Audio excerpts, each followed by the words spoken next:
Hi everyone, it's Rachel back with the Shades of Orange, and today I'm here to bring you one of my favorite videos to plan, to film. Probably not my favorite to edit.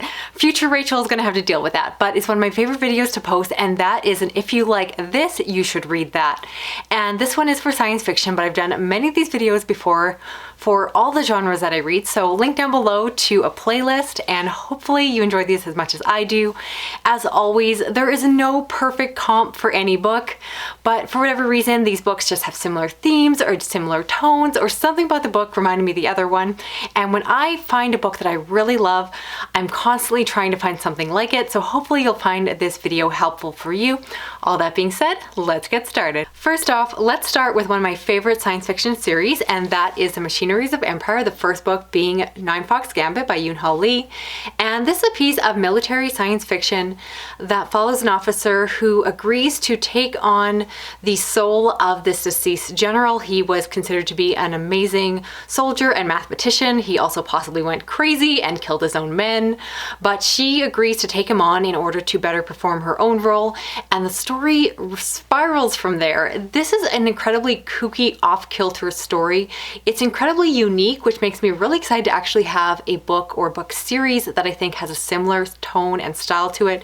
In terms of plot, they're not identical, but I do want to say that if you love the tone, the style, the weirdness, the complexity of the world building within this trilogy, then I strongly recommend picking up one of my other favorite science fiction trilogies, and that is The Outside by Ada Hoffman and its two sequels, The Fallen and The Infinite. So this is a series that follows a young engineer who builds this device. Something goes terribly wrong, she blows things up, and the story spirals from there. The world building within this one, once again, it's different than in Yoon Lee's books, but it's equally strange and unique. So within Yoon Lee's books, there's a strong emphasis on mathematicians and the work they do in terms of geometry and calendar systems that affect how they do their military strategy.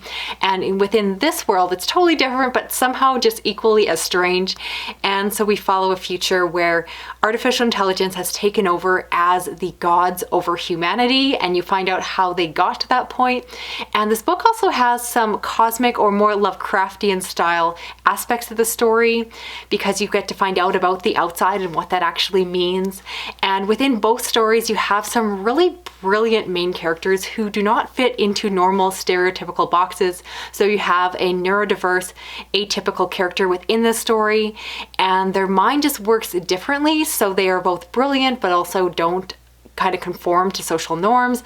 And you see that again in Yoon Lee's series. So if you like really unconventional characters who think outside the box, these are both series that you're going to love. There's a reason that they're both favorites of mine, is they have those similarities. I love science fiction that is unique and different and innovative and isn't just following the same old tropes over and over again. So when I got a chance to reread and finish up this trilogy here, I couldn't help compare it to Yoon Lee's books, and it definitely earned another spot among my favorites. Next up, I want to talk about a sci-fi classic, and that is Flowers of Elderon by Daniel Keyes. And this one is pretty well known, but basically it follows a young boy who is believed to have a lower mental capacity, and he gets the opportunity to take some kind of procedure that will enhance his mental acuity. And the story goes as he is less intelligent at the beginning of the story, and then you get to see him as he progresses through his intelligence. And what's interesting is the way that the book is written. You get a very intimate perspective. You get to see inside his mind. At the beginning, you could argue that the text is almost frustrating because it's written in a very low vocabulary. It's very fragmented, and it's written as if he is at this lower intelligence. And then you can see as he progresses in his intelligence that the text equally improves in terms of complexity as well.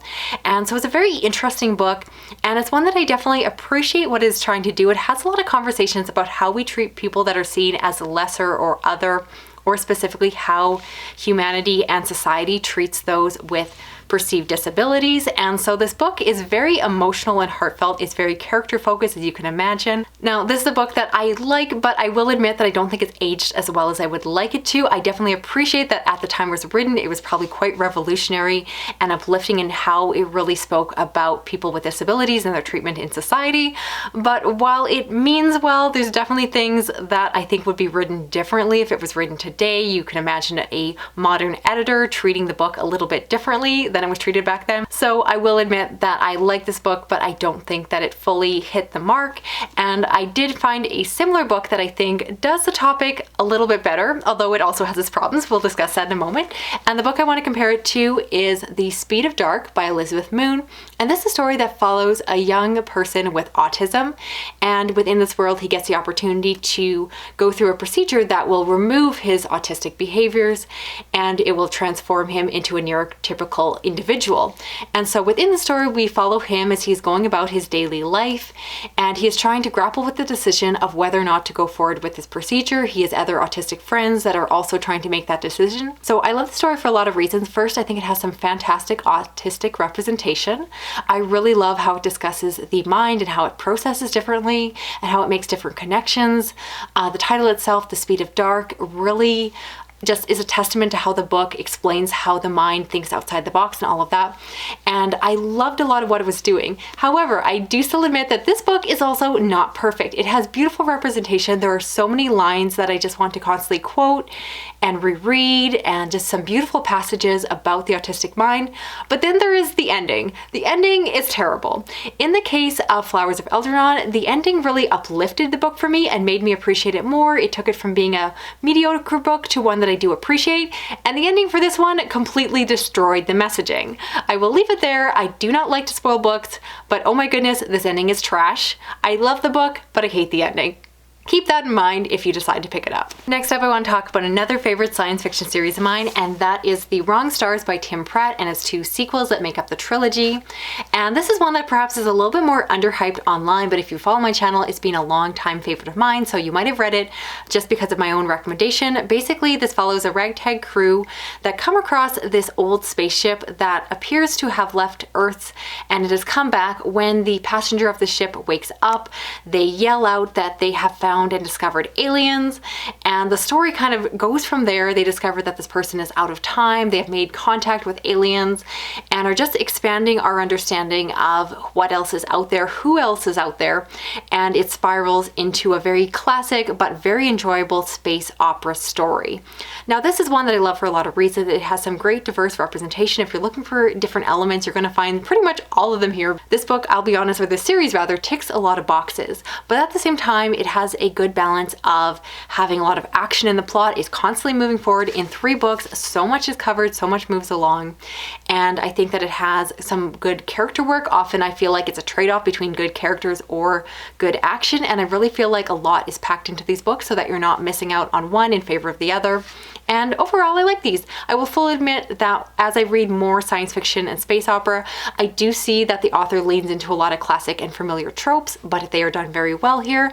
And let's be honest, I think a lot of us who read space opera read it because we find those tropes to be very comforting, very enjoyable, and we do seek them out. So if you haven't read this yet, I would recommend starting here, but if you've already read them and are looking for more, something similar, my recommendation would be The Stars and Bones by Gareth L. Powell. And this is the start of a new series where there is a woman who is on this ship, and she finds out that her sister has gone missing, and so she agrees to go and look for her. This story once again follows like a ragtag group of individuals. There's artificial intelligence. It leans into a lot of the space opera tropes, but once again the characters are fun. There's a lot of humor. It follows that line between not being too serious but also not being too silly, where it kind of feels like a space opera romp, but there's also enough stakes that you do care for the characters and want to know what's going to happen.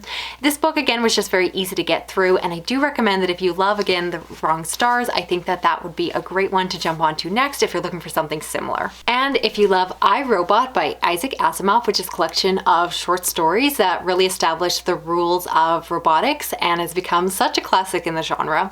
If you are looking for a full-length novel with a similar feel focusing on artificial intelligence, I would recommend The Automata by Ian Young.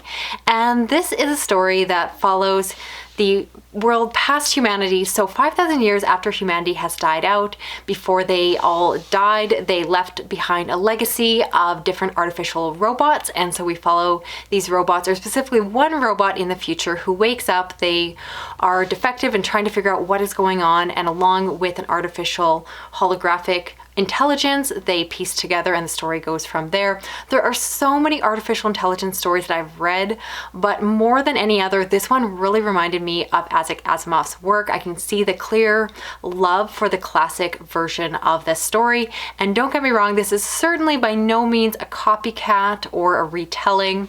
It's just very much done in the same spirit as the IRobot stories, and it's very much his own original work with very likable characters and that feeling of hard science, that focus on the ideas more than characters, but at the same time it still has really good characters, which is something you don't always see in classic science fiction. And of course this is a modern work, but I think for those of you like myself that really have a love for the older classics, this is definitely one to check out that has that tone that feels oh so comforting, oh so familiar, even if the story itself is new to you. Next is Beggars in Spain by Nancy Kress, and this is a reasonably popular, well-known science fiction classic that is set in a world where certain people have lost the ability to sleep, and you follow them throughout their lives.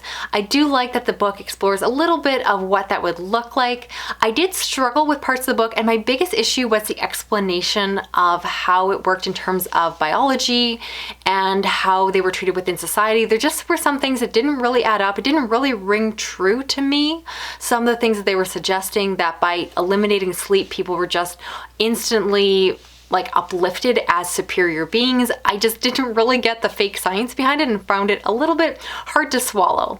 So I didn't entirely love this one, but I'm definitely glad that I read the classic, and I thought that the premise behind this one was super intriguing. So I'm really happy to have a recommendation for a story with a very similar plot, but in my opinion, did it a lot better. That book is The Sleepless by Victor Magnibo, and this is a story where, once again, there is a world where certain people have lost the ability to sleep. And what I like about this book is that it does a better job of exploring what that would actually look like in terms of how society would treat them and how it would affect them. So the author really leans into the fact that as of current times, we are obsessed with productivity. So without needing to sleep, those individuals would have so much more time to pursue hobbies, to get second jobs, and still have time to do all of their creative pursuits. And so it felt like a much more realistic way of how that sleepless behavior would be used in society and how it would be seen and perceived. And I liked it a lot. There is stigma surrounding the sleepless because there's a lot of resentment around them, which felt very realistic. And on top of that, there's actually a very intriguing murder mystery right in the center of the story. There's someone who has passed away. It looks like suicide, but perhaps not. And that really kept the story from being dry, because on top of just having a really unique premise, there was a specific narrative structure that was moving forward because we as the reader want to know what was happening. And the main character was slowly investigating, talking to people, trying to find out what was all behind this. Was it an accident? Was it suicide? Or was there something deeper going on? And I thought it was very well developed, very well described. And again, I felt like the author took a lot of time while he was writing this book to really think about the outcomes or results of this society shift. And so it just felt very thoughtful, very nuanced. And as you can tell, I really liked it. I feel like it's a bit of a sleeper hit, pun not intended, but I do recommend, if you haven't checked it out, if you've read Beggars in Spain and want something like that, but a little different, this one is so good. Highly recommend. And finally, let's talk Jurassic Park by Michael Crichton. And I think everyone knows the story, but basically it is about a group of businessmen who go and discover how to bring dinosaurs back to life, and then have the fabulous, wonderful idea of creating a dinosaur theme park. What could go possibly wrong? And so I think for a lot of you that love the movie and also the book, it's hard not to want something similar. If you like this one, obviously you can go on to its sequel, The Lost World, but honestly, it's not the best book, and I pretty much only read it for the Marcus parts. But if you're looking for something similar but by a different author, my closest recommendation I can give you is The Great Zoo by Matthew Riley. And this is a story that follows a group in China that create this zoo, and instead of bringing back dinosaurs, they find a way to bring dragons back to life. So very similar feel. It has a slight fantastical element because yes, of course, dragons never existed, so you can't really bring them back to life. But beyond that, you have these great reptilian creatures that are brought to life in a zoo. This is a sci-fi thriller. It has a lot of action. And once again, kind of asks the question of, well, what could possibly go wrong when you set things up like this? So you could tell that the author brought a lot of inspiration from Jurassic Park. And I think it's either an afterword or a forward where the author does admit that he took a lot of inspiration there. So I will say that this one is perhaps a little bit too close. I wouldn't read this one immediately after reading Jurassic Park, just because I'll be honest, it's not as good. But if you're craving something similar, you've already read Jurassic Park and want something that's kind of the same lines, but kind of a fun remix of the original story, this is definitely an enjoyable one to read. I flew through it in a day or two because it was really fun. So that's it for this video here. I'd love to know of the books I talked about, are there any that you're planning on checking out for yourself? And also, if you disagree with my pairings, let me know. I do not take offense. If you have a better pairing or a different suggestion for one of these books, I would love to hear it. And if you're new to my channel, please consider subscribing. I do read a lot of horror, thriller, science fiction, and fantasy. Don't forget, if you want to see more of these videos, I do have a playlist linked down below. And if you want to help me out with this video more, you can give me a thumbs up, you can share it around online, you can drop a comment, even if it's just a little spaceship. All of that helps me out. And if you hit the little notification bell, you'll never miss a video from me. Thank you so much for watching. I'll talk to you again soon. Okay, bye-bye.